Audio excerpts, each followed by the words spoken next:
Hello everybody and welcome to the short presentation we'd like to share with you today about the Gwent Whole Schools approach to emotional well-being, primarily focused on information that you might need as a school to think about our project and your potential involvement in that. Charlotte and I are going to guide you through this short presentation today and hopefully give you some information about the project. We'd probably start by introducing ourselves. My name's Ian Smiley. I'm an educational psychologist who works with child and family psychology for an Iron Health Board. And I'm Charlotte Montgomery. I'm a clinical psychologist working on the whole school approach to emotional wellbeing project with an Iron Bevan. Thank you, Charlotte. We should also tell you that there are other members of the team. We're a multidisciplinary team made up of educational psychologists and clinical psychologists. And we have Gemma Burns, whose picture you can see there in the corner, who's a consultant clinical psychologist to the team. And we have James Cording, educational psychologist, who also works for Newport Local Authority. And then we have our assistant psychologists, Laura Mariner and Jack Arnold.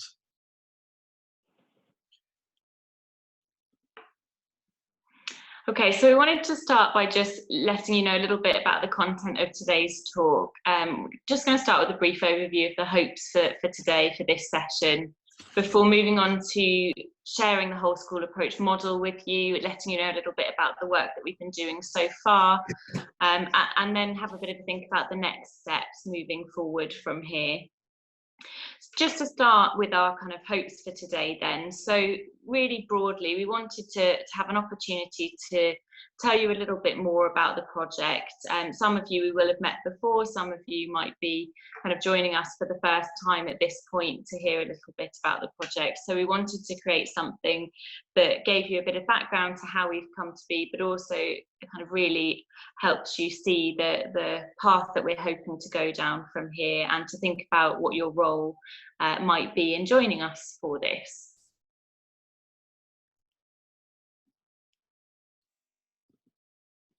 Okay, so it would probably be a really useful place to start to kind of tell you a little bit about how the whole school approach project came to be, and some of the background to that, some of which you may be really familiar with anyway, and will have heard about in education circles.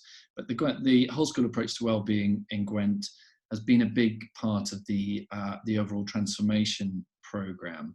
It links with the Mind Over Matter inquiry in 2018, which really kind of recognised schools as being a key kind of context in promoting and supporting emotional and mental health for young people. But it said more than that, really. It was also about the fact that these kinds of responsibilities shouldn't fall on education providers alone, and should be recognised as part of the bigger community endeavour with key partnership agencies such as health and social care and the third sector also. It's also connected with the iceberg model, which you may or may not be familiar with, but in terms of child and adolescent services, the overall aim really of that, Charlotte, as far as I can recall, is to kind of move away from this tiered access to support services, and really centre the expertise around emotional health and well-being within communities themselves. Absolutely, it really kind of places an emphasis on protecting the relationships that already exist. So kind of moving away from this historical model of taking the expertise outside of the context within which children and families are most familiar with, and creating that kind of sense of security, hopefully through working within existing relationships. Yeah, absolutely. So here in Gwent, the Regional Partnership Board secured funding from the Welsh Government in relation to the Transformation Fund to think about what that could look like, or what these offers could look like in relation to school communities in Gwent. And we became a kind of pilot area really for whole school approaches to emotional well-being. So that's us in a sense.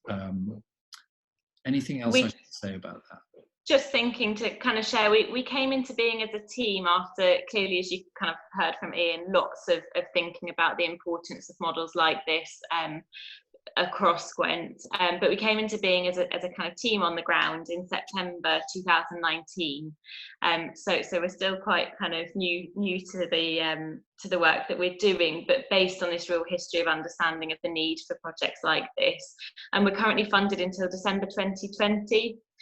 So we really exist to create a pilot model for an approach that looks at kind of true whole schools support around emotional well-being.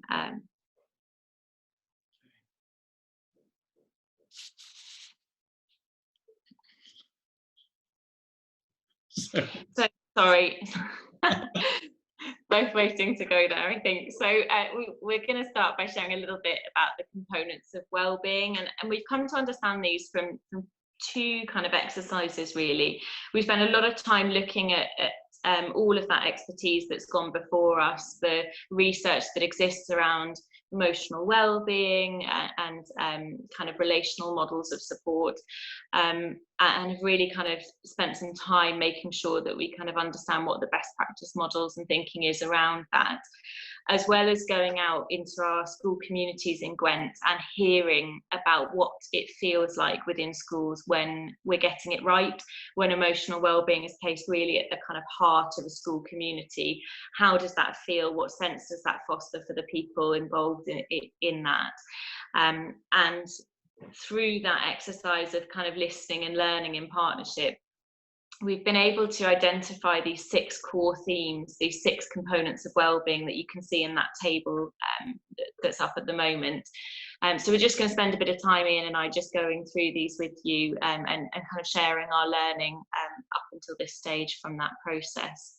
So one of the kind of first themes to emerge really clearly actually was around the importance of a sense of belonging, of feeling really truly connected to your school community and feeling as though you're part of something. And we heard that kind of time and time again in our listening exercises.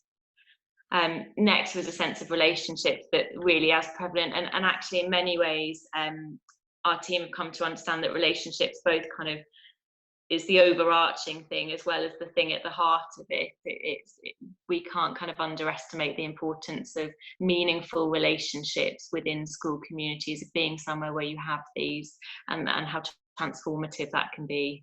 It felt a bit, Charlotte, didn't it, that relationships was the place to start really, in all of these other kind of ways of thinking about well-being would kind of be connected to that. Absolutely did. We also really heard kind of stories that led us to this theme of agency, of being in a place where your voice will be listened to, but more importantly, you believe that your voice will be listened to. So you know that a communication to someone within your school community is going to be really heard. That enables you to feel noticed and feel valued within that space. Just felt really, really important. We also have this theme of efficacy then coming up next. So this is about really believing in your ability to have positive control over your motivations, your behaviours, your social environment, that you're somewhere where you're supported to achieve your goals.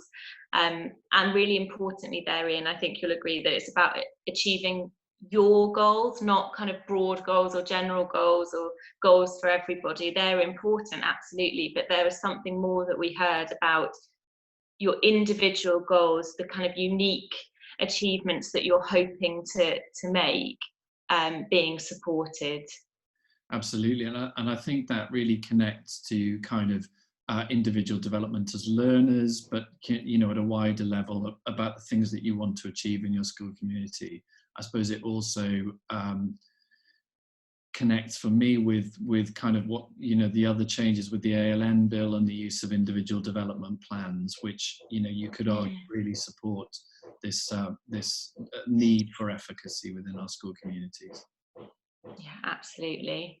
So that kind of at its heart, having your goals encouraged and nurtured, just really kind of central to feeling that your well-being is protected and promoted in those spaces. Unsurprisingly, hopefully, love came up, this theme of love, and this just felt that it weaved its way through everything again. I suppose, like the relationships, Ian, it was there in so many of the communications about how it felt when things were going right, was this sense of love, of knowing that other members of your community care about you. Again, it was kind of about having your needs noticed, but both noticed and cared about. It's this kind of connection to something being seen, but also being important to the person receiving it. And being in a community that offers you emotional support and warmth in your interactions, and playfulness and joyfulness, and all of those components of love. The final one then that we kind of rested on was safety.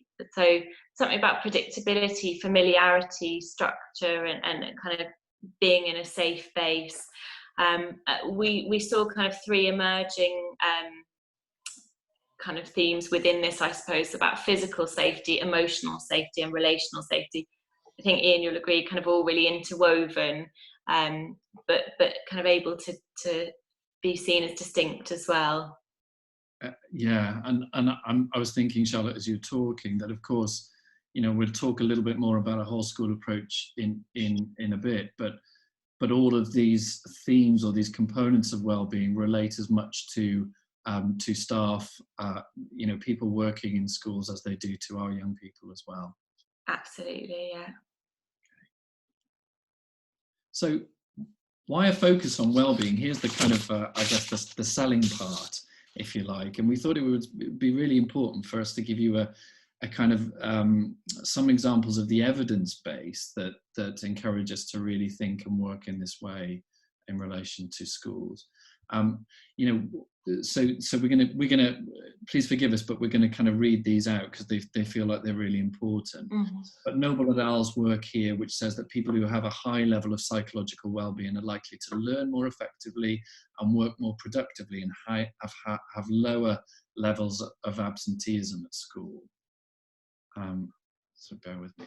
Positive relationships with significant others are cornerstones of young people's capacity to function effectively in social, affective, and academic domains. And evidence suggests that teacher resilience might be enhanced by specific actions that promote positive feelings of belonging, respect, value, and trust.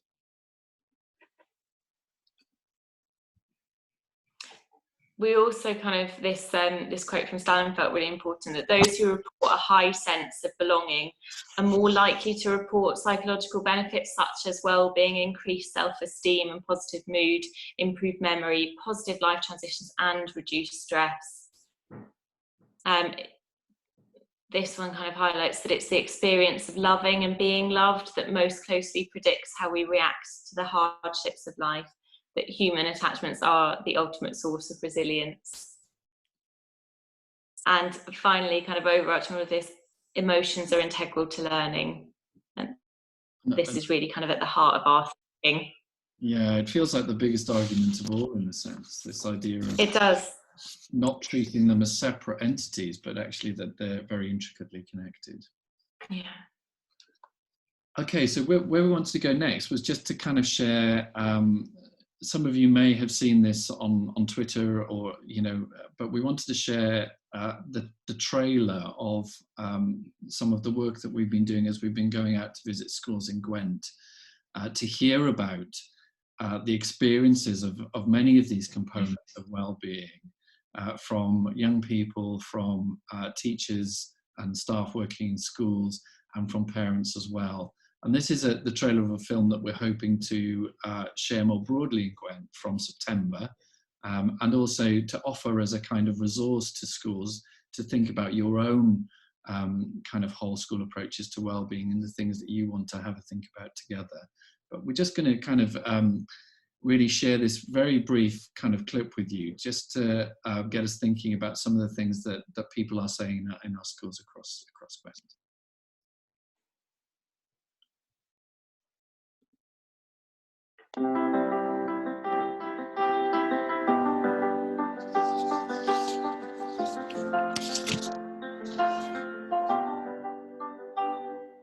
In the whole school approach in Gwent, we see emotional well-being as something which is for everybody.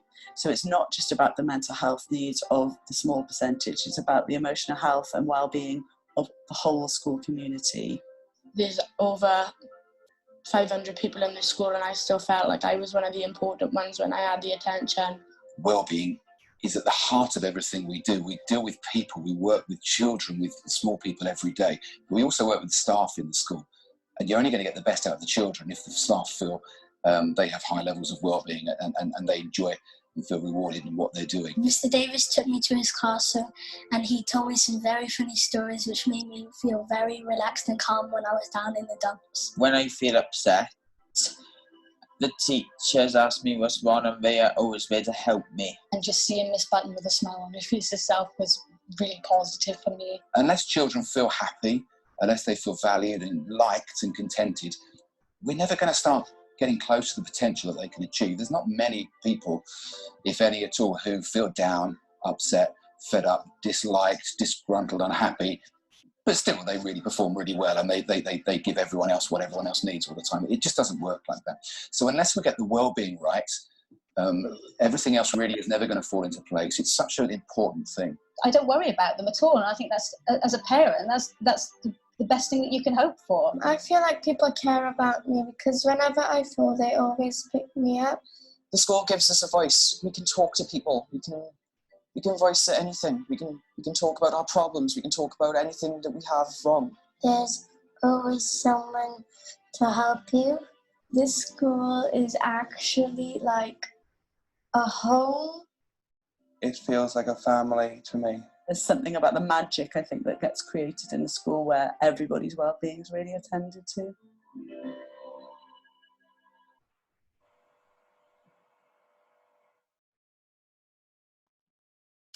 I never failed to be moved by watching that trailer, Charlotte. No, me neither.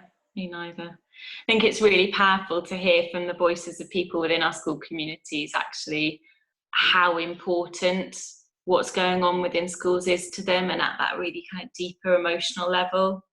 Absolutely, and I think it's really important to say that one of the things that we noticed as we were visiting the school communities across Gwent was just the amazing work that goes on in terms of thinking about the well-being of members of the community, and you heard a bit of that in the trailer just then, and we hope to kind of share more of that with you when we do share the film. But I think there's something really important to acknowledge there about why are we doing this, you know, and the difference that when what we do in relation to well-being is really connected up across the whole community, when everybody experiences it, that makes a difference. So we know that if we're thinking about staff well-being, that actually has a knock-on effect for young people as well. And really that's an argument towards a whole school focus, perhaps, you know, where in Wales kind of school communities are kind of increasingly regarded as the key context for promoting positive emotional well-being. But we recognise, I suppose, that there are bigger pictures here. There are other things going on for your school communities, and we think that some of the work around a whole school approach to wellbeing really connects with that. So the work, you know, the changes in relation to the Donaldson report and the curriculum reforms and the wellbeing strand running through, we think this is a good time to kind of connect with whole school approaches to wellbeing to support some of that change across communities as well.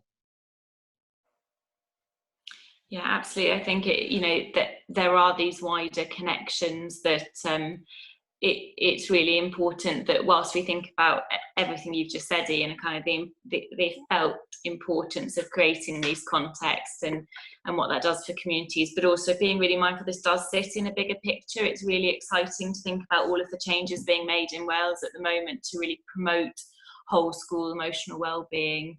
And I think that as you can see from this kind of list here, actually there's tons of overlap.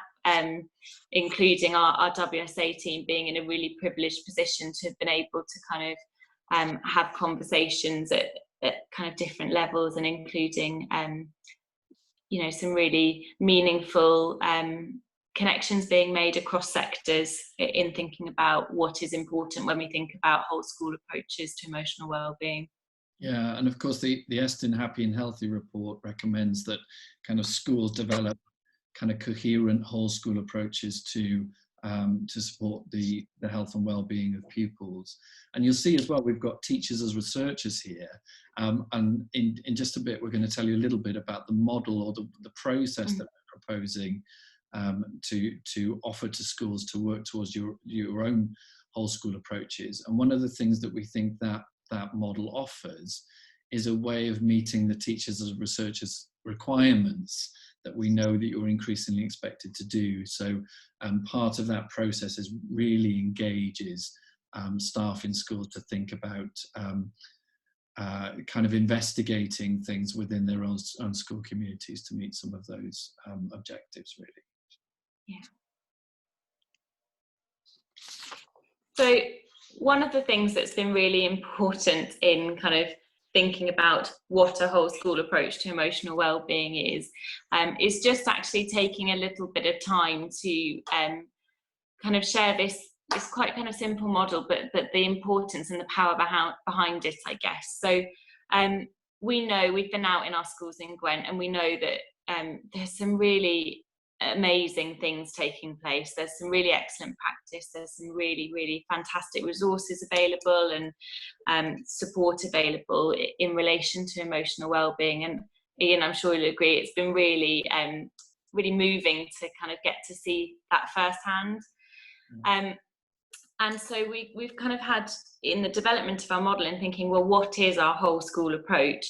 It felt really important to find ways to join with that protects all of the wonderful things that's going on, but hopefully offers, I guess, some added value in kind of joining us for a piece of work to create your own individual whole school approach to emotional well-being. One of the things that's been really, really important to us, which Ian has actually touched on already really helpfully for us there, is thinking about a model that places equal importance in the emotional well-being for children and young people within school communities, for your pupils, for the families around the pupils within your schools, and for the professionals working within school communities. I think, just to completely steal what you've said earlier, Ian, we really know that when staff wellbeing, for example, is attended to, that's incredibly important. It's incredibly important because it means that staff feel rewarded and fulfilled and have a sense of kind of joy and enjoyment in their jobs. But we also know that that has a really important knock-on effect to the well-being of others around them. So by attending to staff wellbeing, we're not just ensuring that staff have a really happy and meaningful environment within which to work, which as a goal in itself would be absolutely fantastic, but also we know that by achieving that goal, the experience of the pupils who get to spend time with that member of staff, their well-being will also be enhanced. And we just kind of really feel that this triad, you can see, it is going to be, it's the heart of it, really. It's the thing that really matters, is ensuring we're placing equal priority, because if any one of these sections isn't fulfilled in terms of emotional well-being, the ripple effect will be huge. But equally, when all of those areas are attended to, the positive ripple effect is equally huge. And so it's really about kind of ensuring that everyone's well-being is attended to, because there is going to be positive impact for the whole school community. I don't know, Ian, if you want to kind of say anything else about that. I was just thinking about maybe an important distinction we need to make then is that so whilst this, whilst we recognise that there will be individuals in schools who maybe are struggling with their their own mental health at certain points, what this approach does is it takes that into account and makes sure that those needs are met and considered. But it also kind of takes a much, as Charlotte's explained, a much more broader perspective to make sure that our school context, our school communities are those kind of those spaces which think about well-being for everybody. Absolutely, and I think just kind of building on what you're saying there, Ian, it's a model that sees as much importance in those specific bits of support that are going to exist within a school community, as much as it places an emphasis and importance on those small acts, those little things that make a difference to how someone feels. And really our whole school approach model is designed to kind of knit all of that together, to bring it all together so that the small acts have as bigger impact as potentially the more targeted routes for support that will exist. It's so important, isn't it? Because Charlotte, I was thinking about when we were out and about with the filmmaking, that we were hearing from, you know, as an example, we were hearing from young people about what a difference it makes when, for example, you're greeted at the beginning of the day by somebody who knows your name. They perhaps knew what you were going to be doing or looking forward to last night, and we heard young people describing how that made a difference, not just within those few moments, but actually it stayed with them for the day. And I think that's, you know, it's those small acts, as you say, have a big, you know, make a big difference. Absolutely.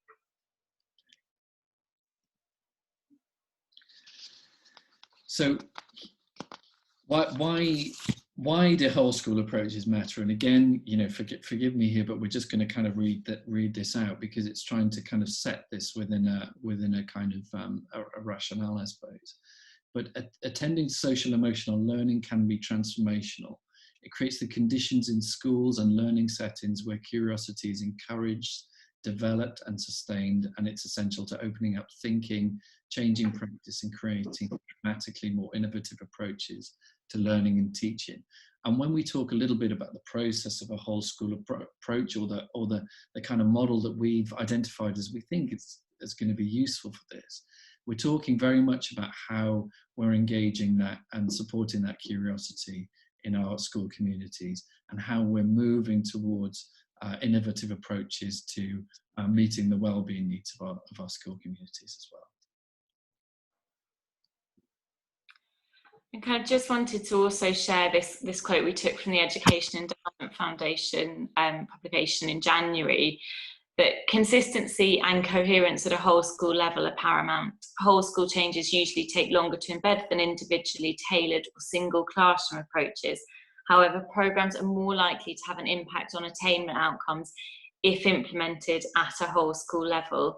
And I think this, you know, as we've touched on in the last few slides, this is really important to the approach that we're adopting here in Gwent. It is kind of, actually it is through attending to the emotional well-beings of the whole that really meaningful change occurs. And, you know, if we kind of just take a second to imagine what it would feel like if every interaction in school made you feel that you'd been heard, that you'd been held in mind, that you mattered, that you were important to someone, and just kind of think about the difference that would make. It would be absolutely huge. And of course, that thinking that Charlotte just shared is really at the heart of our project. And I think heart, actually, Charlotte, is the right word, isn't it? Yeah. This comes from, you know, an emotional place. And we're going to, you know, we thought we'd share our ethos with you because it actually illustrates how we've approached some of the work that we've done. But we shared the trailer, which we've called our kind of listening exercise in lots of ways. So going out and meeting people and hearing about their experiences of well-being. And I think it's really fair to say that that had a really profound impact on the team, and it's really influenced how the project has shaped up for us. And one of the things that's become really important to us is, you know, what we're calling here connection, and we've seen that in the themes that have emerged around well-being, that the importance of a kind of positive engagement with our school communities, that idea of relationships, as we were talking about earlier on, as being central to that. And we see a real importance for us as a team in kind of forming those relationships and spending time on those relationships at the beginning of a process, and going out and listening and hearing stories, celebrating and hearing strengths and things that are going well, and fostering those kind of meaningful connections. Within that, I suppose there's something about partnerships with key services, and we're kind of constructing that really as a kind of the broader community in which our schools sit. You all have relationships with services that are really, really important to you and support you in so many ways. And what we're hoping to do well, there's two things really. We've tried to make sure that we have really connected and reached out to those services as well, so that we understand who they are and what they're doing in their work with schools. But also there's a wider hope that as the whole school approach project develops, and the work with individual schools and clusters develops, that we get a sense of how we connect with those services to further build on the coherence of a whole school approach to wellbeing. Noticing and sharing good practice has been something that's really important to us. We've already mentioned how we've seen so many really exciting and innovative approaches to wellbeing in Gwent, and we've really used the film to try to make sure of that. But also we've learned a lot from that, and we're hoping that we're taking into our next phase of our project some of that learning that we can share with some of the communities that we work with as well. Hearing all voices has felt crucial, probably central to everything. You know, we can't talk about communities without thinking about how we try to facilitate the voices of everybody within that community. So, you know, that's something that we've put into the process of how do we move towards this whole school approach while making sure everybody has an equal say in that along the way. And also, you know, recognizing that this whole school approach to wellbeing is not a one-size-fits-all task. There isn't one whole school approach that would fit every school and every community.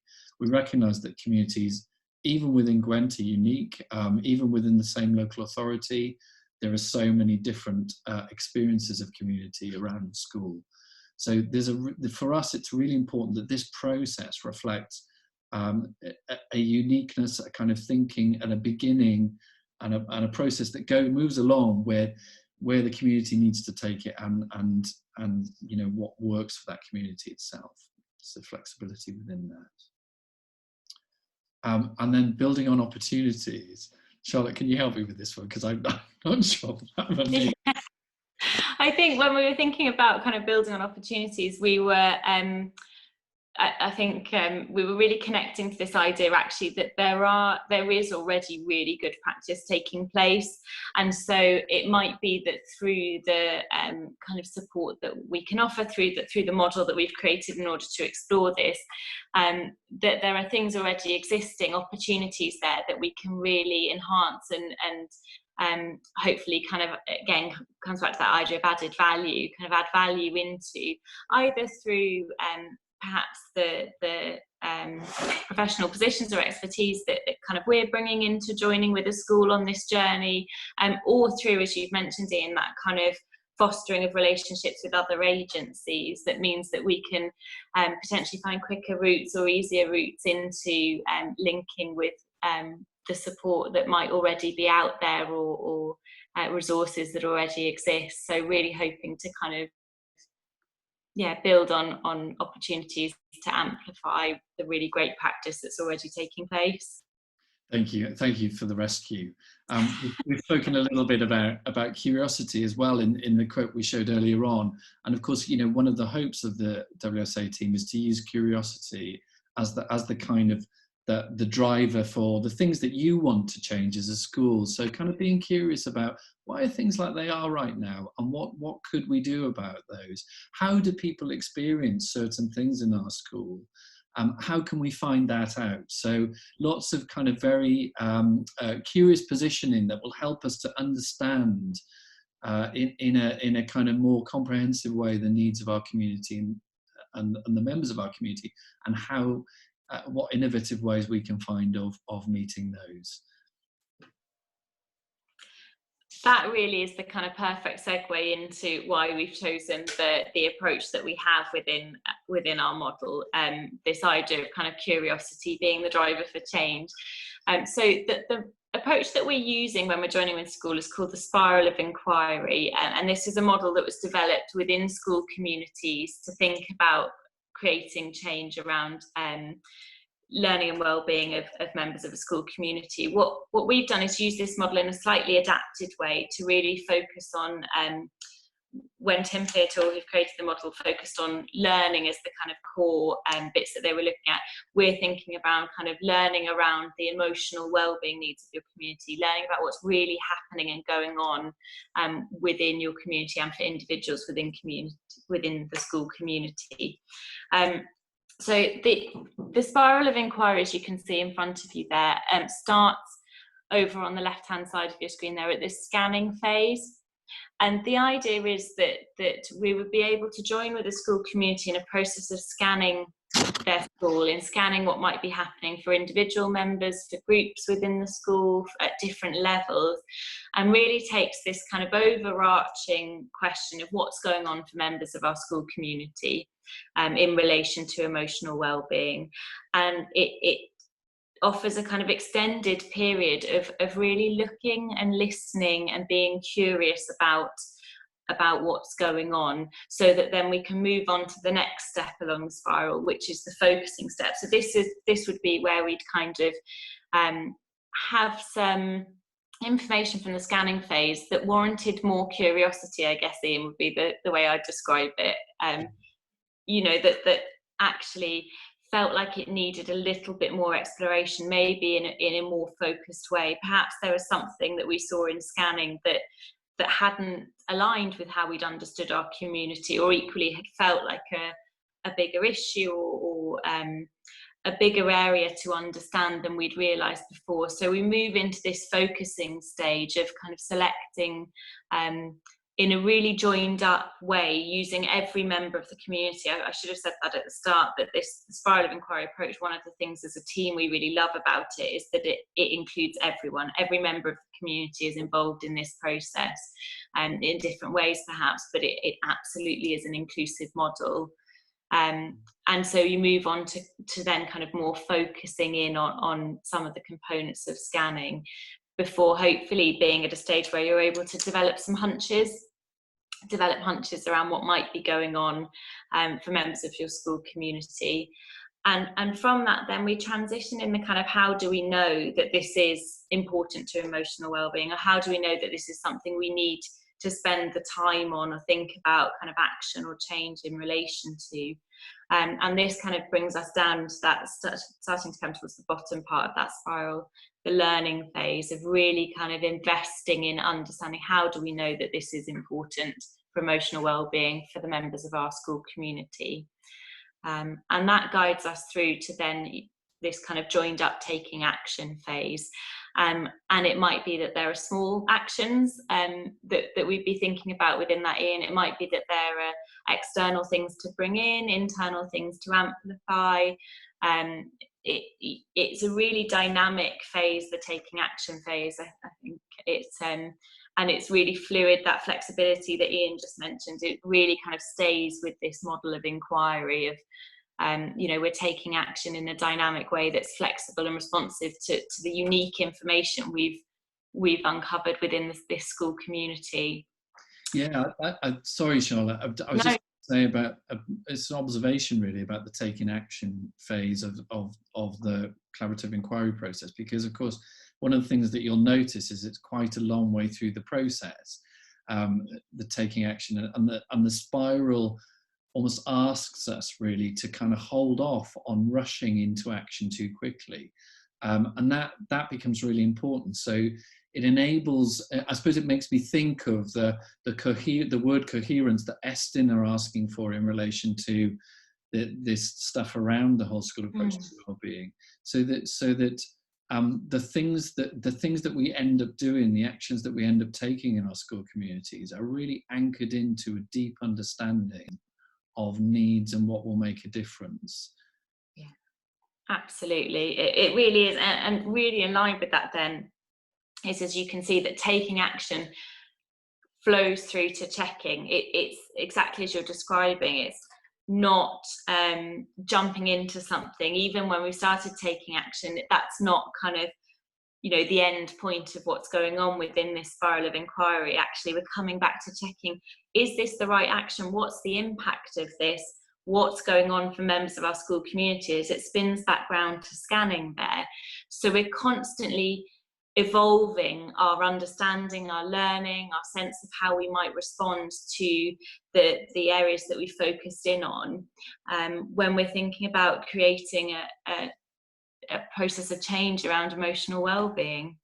Yeah, and I suppose as this spiral kind of plays out, everybody in the school community starts to feel that and notice that in some way, you know, whether it's because you're being asked about your experiences in relation to certain aspects of well-being, or you're noticing people doing or saying things differently as a result. So there's a real kind of, I think you used the term ripple effect before, Charlotte, that kind of permeates through the school community, which is obviously a big part of the kind of change process itself, I guess. Yeah, absolutely. Okay, so we just wanted to talk you just very briefly through the phases of our project, because I think it's fair to say we're probably just embarking, and the reason for our kind of filming this presentation today is because we're embarking on what we would describe as phase 2 of our project, and hoping to work with colleagues in Newport around that. In phase 1, we've talked a little bit already about how we've done the connection with the school communities across Gwent, and the film was a big part of that piece of work. That's helped us really because this is a pilot project, so you know, this hasn't existed before in Gwent, so we've had to do a lot of learning along the way and a lot of reflecting on the things that we're kind of finding out. So that's really helped us to formulate the project as we've gone through this kind of period of phase 1, and we've had some opportunities to try out in identifying the spiral of inquiry as a useful process.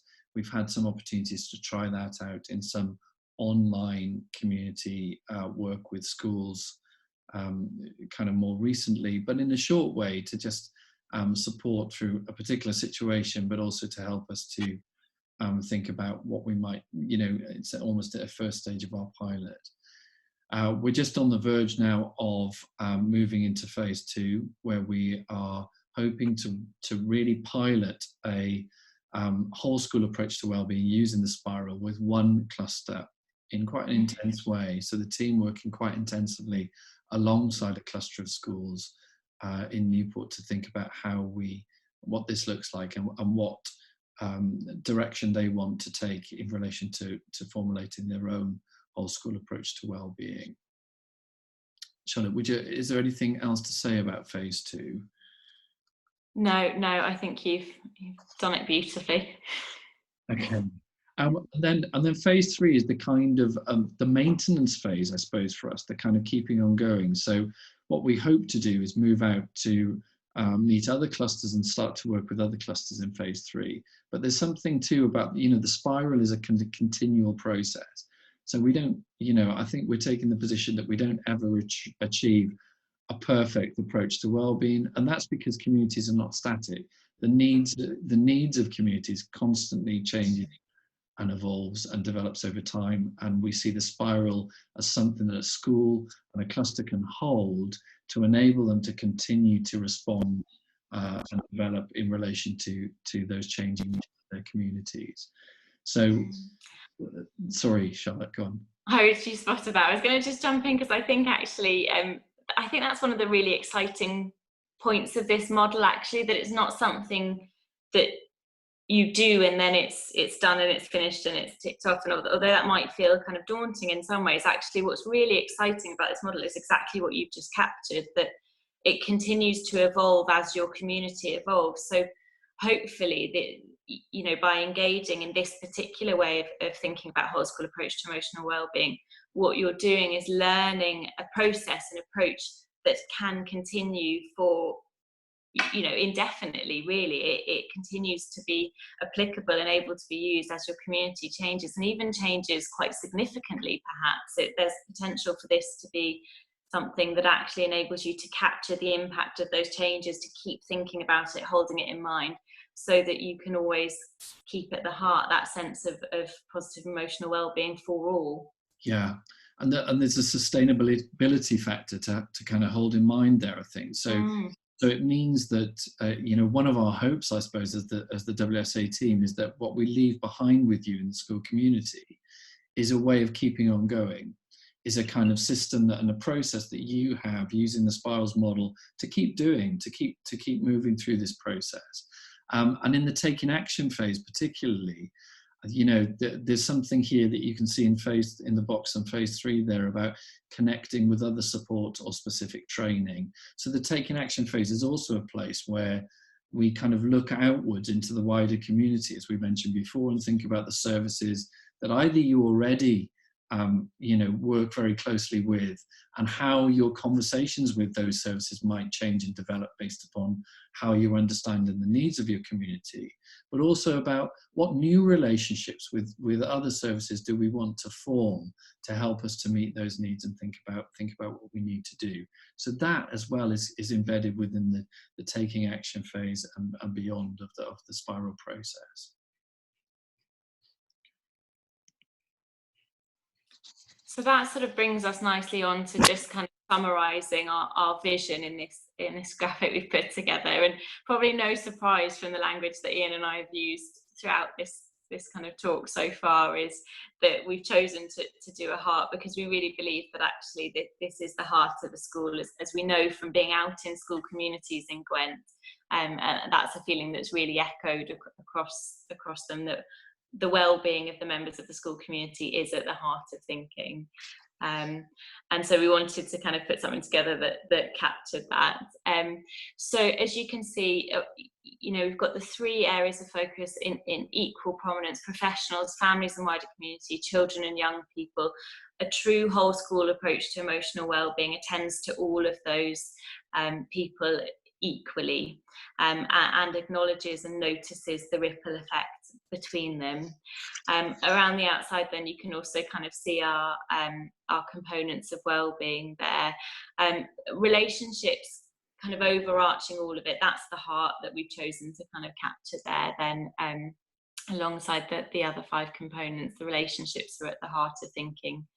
And then inside are the pieces of the puzzle. The pieces of the puzzle, I suppose, are the bits that we're hoping to explore with you through the spiral of inquiry. Which pieces of the puzzle are already in place?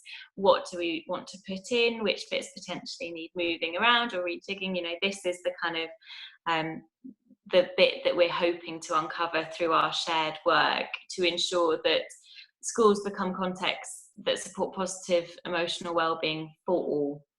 And the pieces of the puzzle may include support that you're already offering within your schools. Really important that, you know, coming back to that building opportunities and celebrating the good practice that Ian talked about earlier.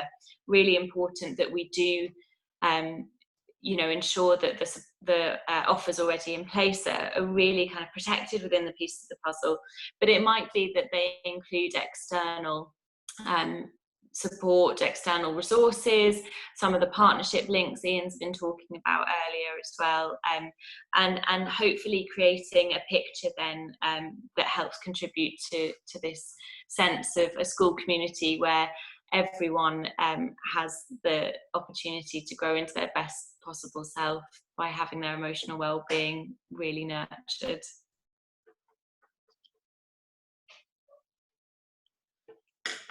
So it feels like we've already spoken quite a bit about partnership working, and I just wanted to emphasise before we talk more about this slide that this is a kind of both and kind of scenario. So we're coming from a place of kind of recognising that lots of the expertise around meeting the well-being needs of your community is already existing in the community. So it's already the things that you know your community need and that you're doing.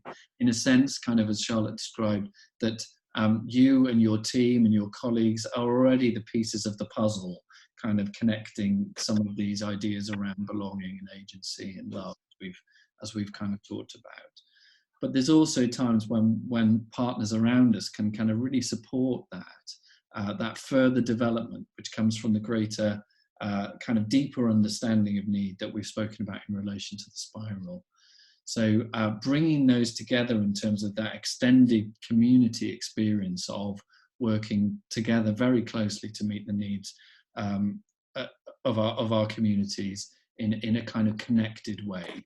So in a way that feels coherent. And just thinking about kind of how might you experience this when we kind of work alongside you. And I suppose it begins with a kind of, from our perspective, us being interested in what are your values, what's important to you, what's the ethos of your school, and kind of working outwards from there, so that when we connect your values with, you know, what we know about the components of well-being, it starts to feel like, gosh, this feels really connected and coherent in our schools. And then the kind of services and support networks that we're requesting are linked to that very, very closely. So we wanted to spend a little bit of time sharing the format of the whole school approach support offer with you, and then we're going to come on to let you know a little bit about how we've shared some information about readiness with school communities already.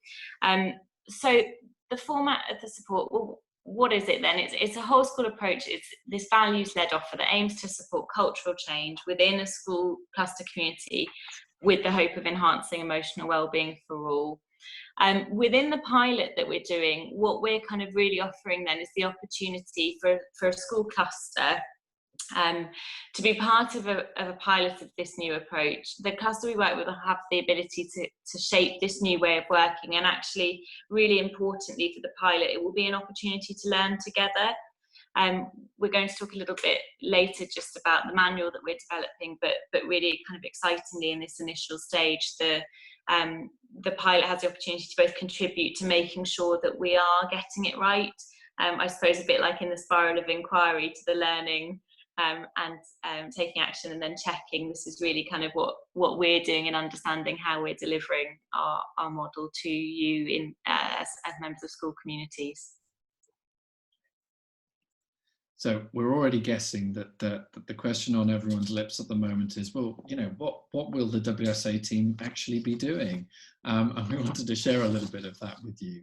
So our plan is to work alongside schools and hopefully one cluster where, you know, the majority of the schools are on board over a period of time. And I think that's really, really important to say. So this is different in terms of this is not a kind of one-day intervention where we arrive and then leave again at the end of the day. This is a kind of commitment to working with you over a period of time towards a kind of place of however you want to define the changes that you want to see in your school in relation to well-being. And of course, that's the beginning of our process, is thinking about, well, what are we interested in here? What are we recognizing we're doing well? What are we thinking we'd like to develop? And of course, that's a process rather than an event. So we're looking at engaging with you over a period of time to do that. As part of that, we'd be interested in working with you to support the creation of kind of representative working groups within your community, and then to sit alongside those groups and think about a kind of how we guide the group's activities through the spiral, as we've spoken about today, to work towards that whole school approach.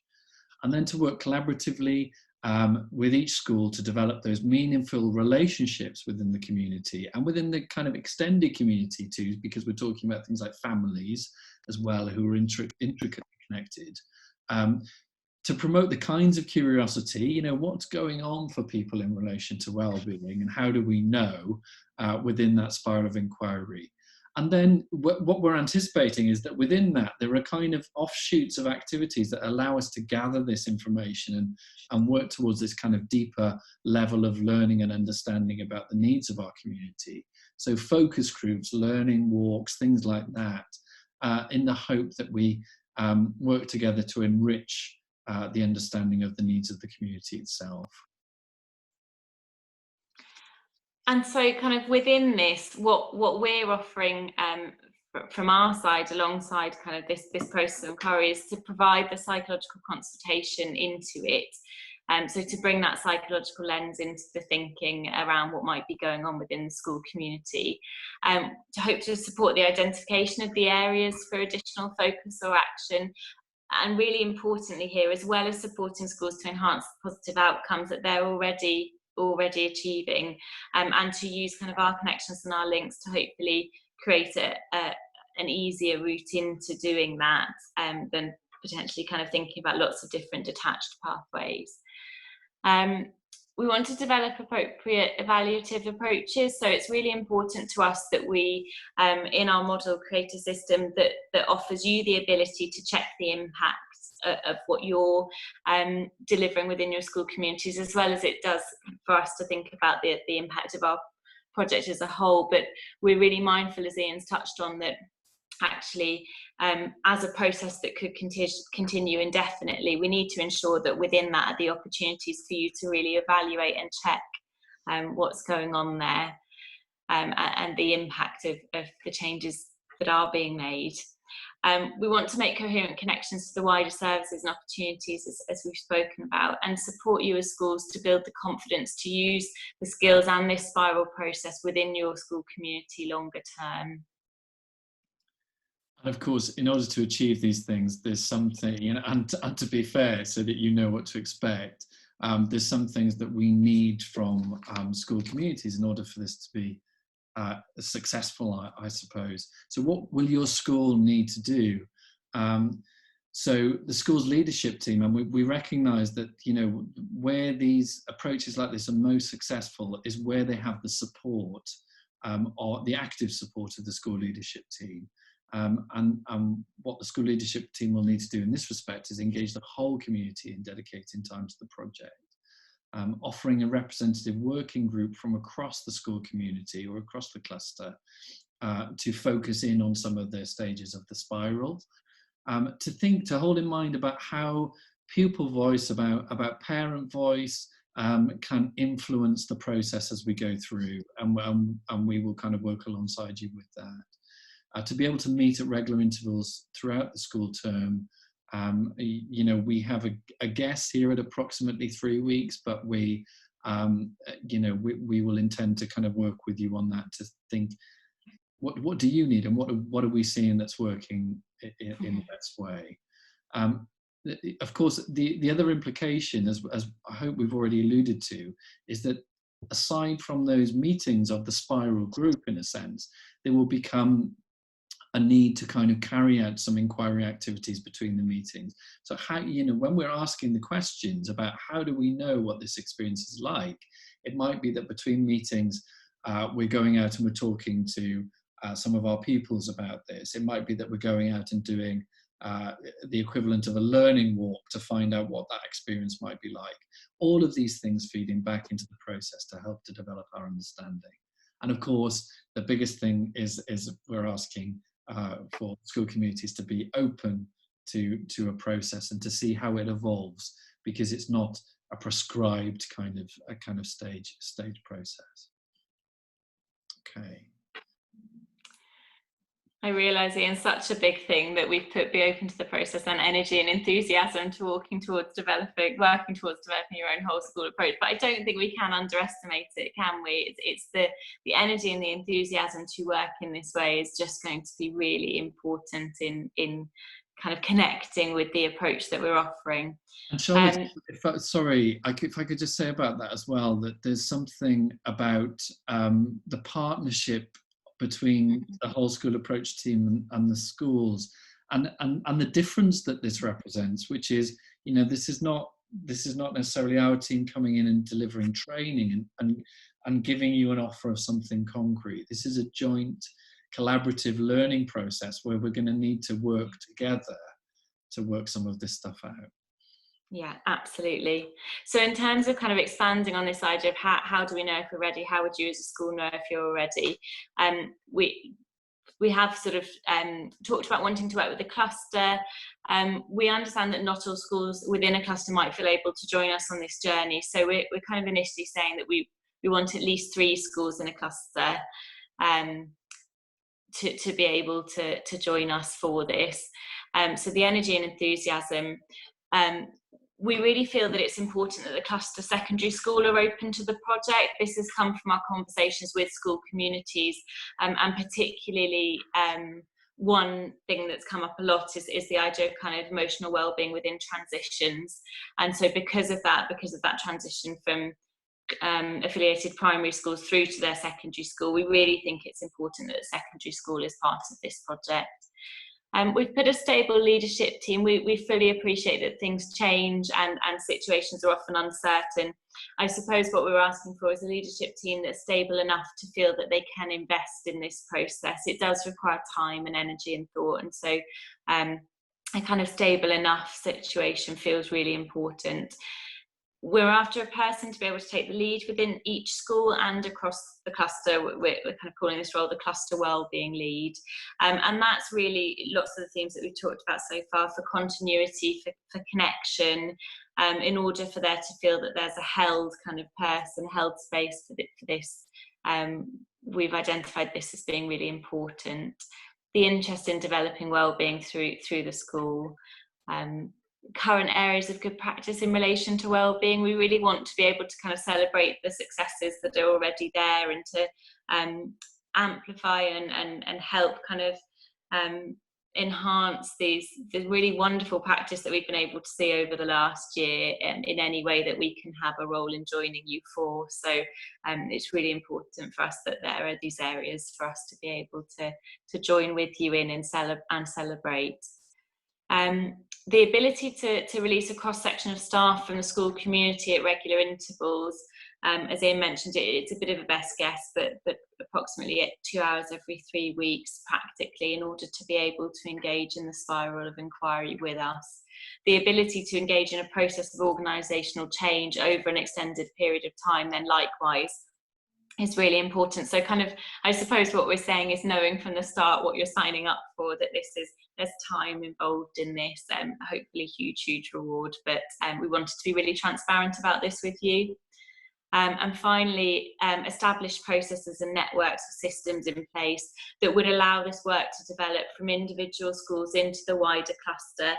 So this might be part of the work that we kind of support you with, is fostering those connections, but it would certainly be an earlier area we'd be looking at within the spiral of inquiry model. So thanks for sticking with us in our presentation today. We just wanted to kind of end really with letting you know where next. We're hoping to begin phase 2 of our work, as we described earlier on, within Newport. That will be working with a pilot cluster to work intensively around the spiral approach. We're also in the process, to support this, of finalising the development of a manual that we're hoping that regardless of the whole school approach team, will support schools and clusters to think about their own process and their own movement towards a whole school approach to wellbeing. And of course, we're finishing off the film over the summer, and we hope to share that more widely in Gwent from September onwards. There'll be a formal evaluation and write-up of the project. And again, the hope there is that this will support our school communities across Gwent on their own journeys towards a whole school approach to wellbeing. So a big thank you to listening to us today, and just to leave you with our contact details in case you'd like to get in touch. I think it's fair to say, Charlotte, we'd love to hear from people. Absolutely. And thank you so much for your time.